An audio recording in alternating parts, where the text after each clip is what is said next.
Hi friends, ಇದು ಮುದ್ದನ್ನ admit ಮಾಡಿದ್ವಲ್ಲ, ಶನಿವಾರದ blog ಆಗಿದೆ. ಒಳಗಡೆ ಎಲ್ಲ ಕ್ಲೀನ್ ಮಾಡ್ತಿದ್ರು ಅಂದ್ಬಿಟ್ಟು ಆಚೆ ಬಂದು ಕೂತಿದ್ದು. ನಮ್ಮ ನೋಡು ಶಿಫ್ಟ್ ಮಾಡಿದ್ರಲ್ಲ, ಹಾಗೆ ಹೊರಗಡೆ ಬಂದಂದರೆ ಕಾರಿಡಾನಲ್ಲಿ ಕೂತಿದ್ದು. ಅಮ್ಮ ನಾನು ಮುದ್ದು ಎಲ್ಲ ಹಾಗೆ ಟಿಫನ್ ಬರ್ತು ಅಂತ ಕರೆದ್ರು. ಪೊಂಗಲ್ ಆಗಿತ್ತಲ್ವ, ಅದಕ್ಕೆ ಮುದ್ದುಗೆ ತಿನ್ಸೋಣ ಅಂದ್ಬಿಟ್ಟು ಸ್ವಲ್ಪ ಪೊಂಗಲ್ ಇಸ್ಕೊಂಡು ತಿನ್ನಿಸ್ದೆ. ಎಲ್ಲರೂ ಪೇಷಂಟ್ಸೆಲ್ಲ ಅವ್ರ ಮಕ್ಳಿಗೆಲ್ಲೇ ತಿನ್ನಿಸ್ತಾಯಿದ್ರು ಬೆಡ್ ಮೇಲೆ. ಅಂದರೆ ಹೊರಗಡೆ ಎಲ್ಲ ಸ್ವಲ್ಪ ಡಿಸ್ಟ್ ಆಗುತ್ತೆ, ಇಲ್ಲೇ ಅಂದ್ಬಿಟ್ಟು ಒಳಗಡೆ ತಿನ್ನಿಸ್ತಾಯಿದ್ರು.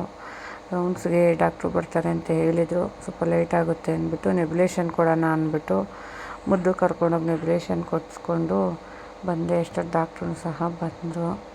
ನೋಡಿ, ಇವರೆಲ್ಲ ನನಗೆ ತುಂಬ ಪರಿಚಯ ಆದವರು. ಒಂದಿನ 2 ದಿನ ಪರಿಚಯಕ್ಕೆ ಎಷ್ಟು ಅಲ್ಲಿ ನಮಗೆಷ್ಟೇ ನೋವಿದ್ರು ನಮ್ಮ ಸುತ್ತಮುತ್ತ ಒಂದು ಅಷ್ಟು ಜನ ಒಳ್ಳೆಯವರಿದ್ದಾರೆ ಅಂತಂದರೆ ಅದೇನೇ ನೋವಿದ್ರು ನಾವು ಮರಿತೀವಿ ಅನ್ನೋಕ್ಕೆ ಇವ್ರುಗಳೇ ಕಾರಣ.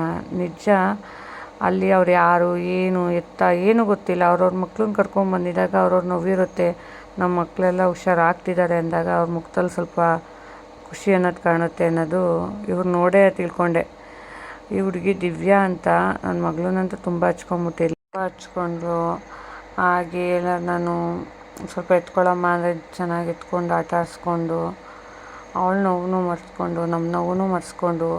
ನಿಜ ಹೇಳ್ತೀನಲ್ಲ, ಈ ಸಲ ತುಂಬ ಒಳ್ಳೊಳ್ಳೆ ಫ್ರೆಂಡ್ಸ್ ಸಿಕ್ಕಿದ್ರು ಆಸ್ಪತ್ರೆಯಲ್ಲಿ. ಅವ್ರಿಗೆಲ್ಲನೂ ತುಂಬ ಥ್ಯಾಂಕ್ಸ್ ಹೇಳೋಕ್ಕೆ ಇಷ್ಟಪಡ್ತೀನಿ. ಹಾಗೆ ಡಾಕ್ಟ್ರು ಬಂದರು. ಎಲ್ಲ ಮದ್ದು ಎಲ್ಲ ರಿಪೋರ್ಟ್ ನೋಡಿದ್ರು, ಎಲ್ಲ ನಾರ್ಮಲ್ ಇದೆ.